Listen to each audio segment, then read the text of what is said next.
আসসালামু আলাইকুম, আশা করি সবাই ভালো আছেন। তো দেখুন আমার মাশাআল্লাহ ছাদ বাগানে পুঁই শাক লাগিয়েছি। তো পুঁই শাকগুলো অনেকই বড় হয়েছে। তো আজকে এই পুঁই শাকগুলোকে রান্না করব কিছুটা কেটে। তো দেখুন অনেকগুলোই পুঁই শাক আছে। তো আজকে এই পুঁই শাকটা রান্না করব হলো ইলিশ মাছ দিয়ে। ইলিশ মাছ দিয়ে পুঁই শাক কিন্তু খেতে খুব টেস্টি। তো দেখুন ছাদ বাগান থেকে কিন্তু আমি পুঁই শাকগুলোকে কেটে আনছি। তো এই পুঁই শাকটাকে এখন কিন্তু কেটে নিব। তো দেখুন আমি কিন্তু এখানে পুঁই শাকগুলোকে কেটে নিয়েছি, 1 সেমি হয়েছে পুঁই শাকগুলো। আর এখানে আলু নিয়েছি ছুলে। তো এখানে পুঁই শাকটা কাটা হয়েছে আর ভালো করে কিন্তু আমি ধুয়ে নিয়েছি পুঁই শাকটাকে। আর পানিটা ঝরিয়ে এখন রেখে দিয়েছি একটা সেনিতে। তো চলুন আজকের এই পুঁই শাক রান্নাটা আপনাদেরকে খুব সহজভাবে দেখাবো। আর এটা যে খেতে কতটা মজাদার, না খেলে কিন্তু বুঝতে পারবেন না। আর এখানে পুঁই শাকের ডাঁটা কিন্তু ভালো করে ছুলে নিয়েছি। তো দেখেই বুঝতে পারতেছেন আমার পুঁই শাকগুলো ছিল লাল আর ডাঁটাটা ছোলার পরে কিন্তু সাদা হয়েছে। তো আজকের এই রান্নাটা কিন্তু সেরা রান্না হবে। তো দেখুন এখানে ইলিশ মাছ নিয়েছি। ইলিশ মাছটাকে কেটে ভালো করে ধুয়ে নিয়েছি। তারপর এখানে ভাজার জন্য দিয়ে দিচ্ছি স্বাদ মতো লবণ, দিয়ে দিচ্ছি কেন হলুদের গুঁড়া, মরিচের গুঁড়া। এখন হাত দিয়ে ইলিশ মাছটাকে ভালো করে মাখিয়ে নিচ্ছি। তো এরকম করে হলুদ আর মরিচের গুঁড়া আর লবণ দিয়ে ইলিশ মাছটাকে সুন্দর করে মাখিয়ে নেবেন। তো দেখুন আমার কিন্তু এখানে ইলিশ মাছটা ভালো করে মাখানোটা হয়ে গিয়েছে। এখন আমি ভেজে নেব। তো দেখুন এখানে আমি চুলায় কিন্তু তাওয়া বসিয়েছি। তাওয়াটাকে ভালো করে গরম করে নেবেন, তাহলে কিন্তু মাছটা আর লেগে যাবে না। কত সময় দেখা যায় যে মাছ ভাজতে গেলে ভেঙে যায়। তো তাওয়াটাকে তার জন্য ভালো করে গরম করে নিতে হবে। আর তাওয়াটা ভালো করে গরম হয়ে যাওয়ার পরে তেলটাকে দিয়ে ভালো করে তেলটাকেও গরম করে নেবেন, তাহলে কিন্তু মাছটা খুব সহজভাবে উঠে আসবে, লেগে যাবে না আর মাছটা ভাঙবেও না। তো একটু সময় নিয়ে আমি ভালো করে তেলটাকে গরম করে নিচ্ছি। আর আশা করছি আজকের রেসিপিটা আপনাদের কাছে খুবই ভালো লাগবে। আর অবশ্যই এই ফলো করে কিন্তু রেসিপিটা আপনারা রান্না করে খেয়ে দেখবেন। খেতে কিন্তু খুবই মজাদার, না খেলে বুঝতে পারবেন না কতটা স্বাদ লাগে ইলিশ মাছ দিয়ে পুঁই শাক। তো দেখুন এখানে তাওয়াটা গরম হয়ে যাওয়ার পরে কিন্তু ইলিশ মাছ ভেজে নিচ্ছি। আমার আজকের রেসিপিটা যদি আপনাদের কাছে ভালো লেগে থাকে অবশ্যই একটা লাইক করবেন। আর এখনও যারা আমার চ্যানেলে নতুন আছেন অবশ্যই চ্যানেলটিকে সাবস্ক্রাইব করে পাশে থাকবেন। তো দেখুন একটু সময় নিয়ে মাছটা যখন কিনা এক পাশটা ভালো করে হয়ে যাচ্ছে, তারপরে কিন্তু উল্টিয়ে দিচ্ছি, না হলে কিন্তু ভেঙে যাবে। তো এক পাশটা ভালো করে লাল করে হয়ে যাওয়ার পরে তারপরে কিন্তু মাছটাকে উল্টিয়ে দিচ্ছি। আর মাছটা কিন্তু খুবই সহজেই উঠে আসতেছে, দেখতেই পাচ্ছেন আপনারা। তো এরকম করে কিন্তু তাওয়াটা ভালো করে গরম করে তারপর তেলটাকেও গরম করে নেবেন, তাহলে আর মাছটা ভাঙবে না। তো এরকম করে কিন্তু আমি সবগুলো ইলিশ মাছ ভেজে নিব। দেখুন আমার কিন্তু এখানে ইলিশ মাছটা ভাজা হয়ে গিয়েছে, আমি এখন তুলে নিচ্ছি। একইভাবে কিন্তু সবগুলো মাছ ভেজে নিতে হবে। তো দেখুন মাছটাকে তুলে নিচ্ছি। তখন আরও কিছু মাছ ছিল, সেই মাছগুলোকেও আমি ভালো করে ভেজে নিব। তো এখানে কিন্তু আমার ইলিশ মাছগুলোকে সবগুলো ভাজা হয়ে গিয়েছে। তো এখন আমি মাছগুলোকে তুলে নিচ্ছি। ভাজা মাছটাকে রেখে দিয়েছি। আর এখানে দেখুন চুলাতে আমি কিন্তু কড়াই বসিয়েছি, পরিমাণ মতো তেল দিয়ে দিলাম। এখানে দিয়ে দিচ্ছি তেলটা গরম হয়ে যাওয়ার পরে পেঁয়াজ কুচি। এখন এই পেঁয়াজটাকে ভালো করে কিন্তু ভেজে নিব। একটু সময় নিয়ে পেঁয়াজটাকে লাল করে ভেজে নিচ্ছি। নেড়ে চেড়ে পেঁয়াজটাকে ভালো করে ভাজা হয়ে গিয়েছে আমার।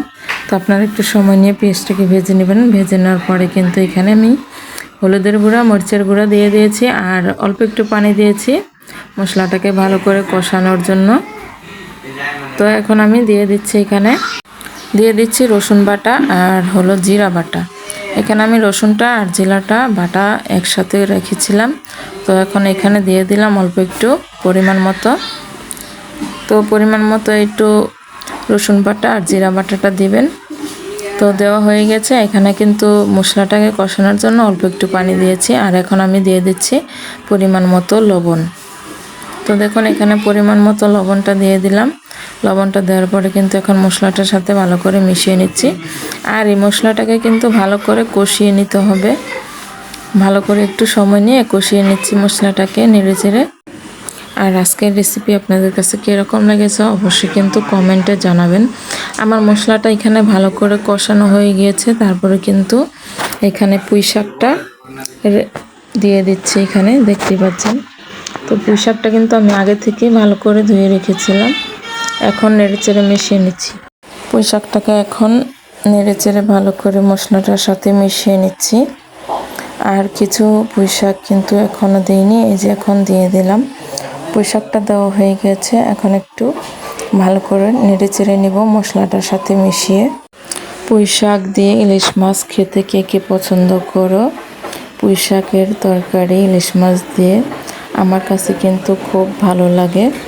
আর কারা কারা পছন্দ করো পুঁই শাক দিয়ে এই মাছ রান্না, ইলিশ মাছ রান্নাটা খেতে অবশ্যই কমেন্টে জানাবে। আর দেখো এখানে কিন্তু আমি ঢাকনাটাকে তুলে নিয়েছি। তুলে নেওয়ার পরে কিন্তু শাকটা একদমই কমে গেছে দেখতে পাচ্ছ। আর এখানে শাক থেকেই পানি বের হয়েছে। তো একটু নাড়াচাড়া দিয়ে আবার ঢাকনা দিয়ে ঢেকে দিয়েছি। তো ঢাকনাটাকে আবার একটু তুলে নিয়েছি।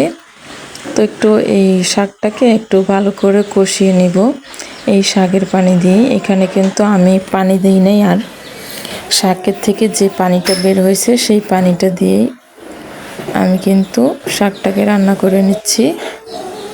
শাকটাকে ভালো করে কষিয়ে নিচ্ছি। তো এখানে কিন্তু আমার শাকটা কিন্তু ভালো করে সিদ্ধ হয় নাই, আর একটু সময় লাগবে। তো দেখুন এখানে ঢাকনা দিয়ে আবার ঢেকে দিয়েছি। তো ঢাকনাটাকে আবার কিছুক্ষণ পরে তুলে নিয়েছি। তো দেখুন শাকের যে পানিটা ছিল সেই পানিটা কিন্তু বেশ কিছুটা শুকিয়ে গিয়েছে। আর একটু এখানে নাড়াচাড়া দিয়ে দিচ্ছি। দেখুন এখানে কিন্তু আমার শাকটা পুরোপুরি ভালো করে সিদ্ধ হয়ে গিয়েছে। আর ভালো করে কিন্তু আমার কষানোটা হয়ে গিয়েছে। এখন এখানে দিয়ে দিলাম পরিমাণ মতো পানি। এখন পানিটা দিয়ে নাড়াচাড়া দিয়ে দিব। নাড়াচাড়াটা দেওয়া হয়ে গেলে আমি ঢাকনা দিয়ে ঢেকে দিব। আর যখন কিনা এই তরকারিটা বলক চলে আসবে তখন কিন্তু আমি এখানে মাছটাকে দিয়ে দিব। তো দেখুন ভালো করে নাড়াচাড়াটা দেওয়া হয়ে গিয়েছে আমার। এখন ঢাকনা দিয়ে ঢেকে দিব। তো ঢাকনা দিয়ে ঢেকে দিয়েছি আর ভালো করে জাল করে নিচ্ছি। তো ঢাকনাটাকে আবার তুলে নিয়েছি। এখানে কিন্তু আমার তরকারিটা বলক চলে এসেছে। এখন আমি ভাজা যে মাছগুলো ছিল সেই মাছগুলো এখন তরকারিতে দিয়ে দিচ্ছি। তো দেখতেই পাচ্ছেন আমি কিন্তু এখানে সবগুলো মাছ দিয়ে দিয়েছি। আর এখন এই মাছটাকে একটু দিয়ে নাড়াচাড়া দিব। মাছটাকে একটু ডুবিয়ে দিচ্ছি যেন মাছের ভিতরেও তরকারির যে ঝোলটা আছে সেই ঝোলটা যায়, তার জন্য। তো এখন আমি নাড়াচাড়া দেওয়া হয়ে গিয়েছে আমার। এখন আমি একটু ঢাকনা দিয়ে ঢেকে ভালো করে জাল করে নিব। তো দেখুন আমার কিন্তু ঢাকনা দিয়ে ঢেকে দিলাম। আর এখন কিন্তু একটু সময় নিয়ে এই তরকারিটাকে জাল করে নিব। আর এই যে দেখুন ঢাকনাটাকে তুলে নিয়েছি। দেখুন তরকারিটা দেখতে কীরকম হয়েছে, দেখেই বুঝতে পারতেছেন এই তরকারিটা যে কতটা মজাদার হবে। তো আবার একটু আমি কিন্তু ভালো করে জাল করে নিব। তো দেখতেই পাচ্ছেন কি সুন্দরভাবে আমার তরকারিটা টকবক টকবক করছে। আর এখন কিন্তু আরেকটু ঢাকনা দিয়ে ঢেকে দিয়েছি। ভালো করে তরকারিটা কিন্তু আমার জাল করা হয়ে গিয়েছে, দেখেই বুঝতে পারতেছেন। আমার কিন্তু তরকারি রান্নাটা হয়ে গিয়েছে। তো দেখুন কি সুন্দর লাগছে দেখতে। সবাই ভালো থাকবেন, সুস্থ থাকবেন। আল্লাহ হাফেজ।